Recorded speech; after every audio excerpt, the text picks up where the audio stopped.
कभी आपने खुद से यह सवाल किया है कि मैं असल में यहां क्यों हूं?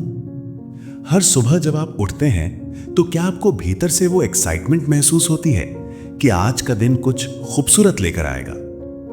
या फिर आप भी उन लाखों लोगों की तरह हैं जो बस दिन को काट रहे हैं, काम कर रहे हैं, मुस्कुरा रहे हैं, पर भीतर कहीं एक खालीपन है, एक अनकहा सवाल, क्या यही जिंदगी है? देखिए, ये सवाल बेमतलब नहीं है। हर इंसान के भीतर एक गहरी चाह होती है, कुछ ऐसा करने की जो उसे जीवित महसूस कराए, जो उसकी आत्मा को छू ले।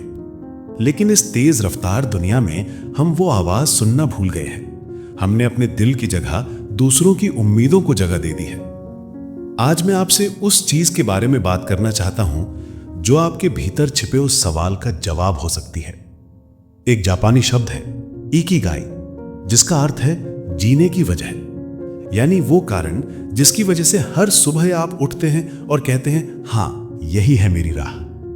जापान के ओकिनावा नाम के एक छोटे से द्वीप में लोग दुनिया में सबसे लंबी और खुशहाल जिंदगी जीते हैं। जब उनसे पूछा गया कि उनकी खुशी और शांति का राज क्या है, तो उन्होंने मुस्कुराकर कहा, हमारा इकिगाई, मतलब हमारे पास जीने की एक वजह है। अब इकिगाई क्या है? इकिगाई वो जगह है जहां आपकी पसंद, आपकी प्रतिभा, दुनिया की जरूरत और आपका पेशा, ये चारों मिल जाते हैं। वो स्वीट स्पॉट जहां आपकी पैशन, स्किल, सर्विस और अर्निंग साथ में नाचते हैं। यही है आपका लाइफ पर्पस। लेकिन समस्या यह है कि ज्यादातर लोग अपनी पूरी जिंदगी दूसरों के सपनों के पीछे दौड़ते हैं। कभी माता पिता की उम्मीदें, कभी समाज का डर, कभी कंपैरिजन का दबाव। हम वो करते रहते हैं जो सही लगता है, लेकिन भूल जाते हैं कि सही हमारे लिए क्या है। आपसे एक कहानी साझा करना चाहता हूं। एक लड़की थी, मीरा। उसे बचपन से ही कलर्स से प्यार था। वो घंटों पेंटिंग करती और हर रंग में उसे अपनी दुनिया दिखती थी। लेकिन जैसे जैसे वो बड़ी हुई, सबने कहा, पेंटिंग से भविष्य नहीं बनता, इंजीनियर बनो। मीरा ने सबकी बात मानी, पढ़ाई की, नौकरी मिली, पैसा आया, पर खुशी कहीं गुम हो गई। हर सुबह वो ऑफिस जाती, लेकिन भीतर एक खालीपन रहता। एक दिन उसने खुद से पूछा, क्या मैं वो जिंदगी जी रही हूं जो मैं चाहती हूं? उसने अपने अंदर की आवाज सुनी, फिर से पेंटिंग करो। धीरे धीरे उसने वीकेंड पर पेंटिंग शुरू की, अपने आर्ट को ऑनलाइन शेयर किया, लोगों ने सराहा, ऑर्डर्स आने लगे, और एक दिन उसने अपनी जॉब छोड़ दी। आज वो एक खुशहाल आर्टिस्ट है। हर सुबह जब वो ब्रश उठाती है, वो मुस्कुराती है, क्योंकि अब उसे पता है यही है उसका इकिगाई। देखिए, इकिगाई का मतलब यह नहीं कि आप सब कुछ छोड़कर किसी पहाड़ पर चले जाएं। इसका मतलब है अपने भीतर झांकना और खुद से पूछना कि मुझे क्या सच में जीवित महसूस कराता है। आपका इकिगाई कोई बाहर की चीज नहीं, वो तो हमेशा से आपके अंदर था, बस आपने उसे सुनना बंद कर दिया था। इकिगाई आपको बताता है कि आप किस लिए बने हैं। वो बताता है कि आपकी खुशी, आपकी सफलता और आपकी आत्मा का संतुलन कहां है। और जब कोई इंसान अपना इकिगाई खोज लेता है, तो उसकी जिंदगी बदल जाती है। उसके चेहरे पर एक अलग ही शांति होती है, उसके काम में एक अलग ही चमक होती है, और उसके हर कदम में एक उद्देश्य होता है। अगर आप अपने इकिगाई की तलाश में हैं, तो डरिए मत अगर आज जवाब नहीं मिलता।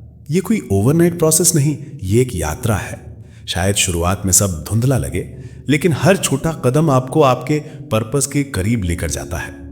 हर बार जब आप कुछ नया सीखते हैं, हर बार जब आप खुद को बेहतर बनाते हैं, आप अपने इकिगाई के करीब जा रहे होते हैं। अब मैं आपसे एक छोटी सी बात कहूं, कभी कभी हमारी जिंदगी में पेन इसलिए आता है क्योंकि हम उस राह पर नहीं है जो हमारे लिए बनी है। इकिगाई उस पेन को भी अर्थ देता है, क्योंकि जब आप अपनी पर्पस वाली राह पर चलने लगते हैं, तो मुश्किलें भी ग्रोथ बन जाती हैं। जापानी लोग कहते हैं, he who has a why to live can bear almost any how, मतलब जिसके पास जीने की वजह है, वो किसी भी कठिनाई को पार कर सकता है। और यही सच्ची ताकत है। मैं आपको एक सरल अभ्यास बताना चाहता हूं। एक कागज लीजिए और खुद से 4 सवाल पूछिए। मुझे क्या करना पसंद है? मैं किस काम में अच्छा हूं? दुनिया को किस चीज की जरूरत है? और क्या मैं उस काम से अपना जीवन चला सकता हूं? जहां ये चारों मिल जाएं, वहीं आपका इकिगाई आपका इंतजार कर रहा है। जब आप अपना इकिगाई खोज लेते हैं, तो सुबह उठना बोझ नहीं लगता, मंडे भी संडे जैसा महसूस होता है। आपके अंदर एक ऐसी एनर्जी होती है जो बाहरी दुनिया नहीं छीन सकती। और सबसे खूबसूरत बात, आपकी जिंदगी मीनिंगफुल हो जाती है। तो आज से एक निर्णय लीजिए, अब मैं दूसरों की एक्सपेक्टेशन से नहीं, अपने दिल की आवाज से चलूंगा। अब मैं सिर्फ जीने के लिए नहीं, एक मकसद के लिए जीऊंगा। क्योंकि असली खुशी फेम या वेल्थ में नहीं होती, वो तब आती है जब आप वो कर रहे होते हैं जो आपकी आत्मा को खुशी देता है। याद रखिए, इकिगाई कोई डेस्टिनेशन नहीं, ये एक यात्रा है सेल्फ डिस्कवरी की, पीस की और पर्पस की। और जब आप इस यात्रा पर निकलते हैं तो रास्ते खुद ब खुद बनते चले जाते हैं। आपसे एक बात दिल से कहता हूं, कभी भी ये मत सोचिए कि बहुत देर हो चुकी है। इकिगाई उम्र नहीं देखता, वो बस उस पल का इंतजार करता है जब आप रुककर खुद से ईमानदारी से कहें कि अब मैं खुद को खोजूंगा। और उस पल आपकी असली जिंदगी शुरू होती है। तो आज से एक वादा कीजिए, अब मैं किसी और का सपना नहीं, अपना सपना जीऊंगा। अब मैं किसी और की आवाज नहीं, अपनी आत्मा की आवाज सुनूंगा। क्योंकि जिस दिन आपने अपना इकिगाई पा लिया, उस दिन आप सिर्फ जिंदा नहीं, वास्तव में जीवन जी रहे होंगे। अगर इस वीडियो ने आपके दिल में वो हलचल जगाई है, अगर आप भी अपने जीवन का असली उद्देश्य ढूंढना चाहते हैं, तो कमेंट में लिखिए I will find my Ikigai. नमस्ते। और सब्सक्राइब कीजिए इस चैनल को, क्योंकि यहां हम सिर्फ बातें नहीं करते, हम आपको खुद से मिलाते हैं। क्योंकि याद रखिए, पर्पस के बिना जीवन बस एक दिनचर्या है, और पर्पस के साथ वही जीवन एक कविता बन जाता है।